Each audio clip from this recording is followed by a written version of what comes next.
આજના આ જન્મદિવસે તને આનંદભર્યું મન મુબારક, ખૂટે નહીં તેટલું ધન મુબારક, તંદુરસ્તી ભર્યું તન મુબારક, ખૂટે નહીં તેટલો પ્રેમ મુબારક અને તને જન્મદિવસ મુબારક.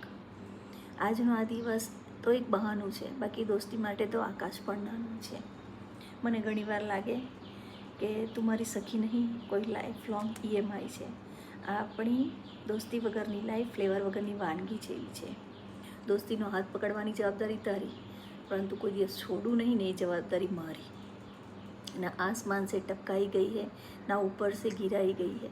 आजकल कहाँ मिलती है ऐसी दोस्ती, हमने तो ऊपर वाले से ऑर्डर से बनवाई गई है. ज़रूरत नहीं है सितारों की, ज़रूरत नहीं है यारों की. एक दोस्त है आपके जैसा जो वाट लगाए हजारों की. જેવી રીતે જિંદગીના છેલ્લા 50 વર્ષ કાઢ્યા, એવી જ રીતે આવતા 50 વર્ષ કાઢે એવી ઉમ્મીદ સાથે દિલથી વિશ આપવા માગું છું. I feel so very lucky to have you. Happy birthday.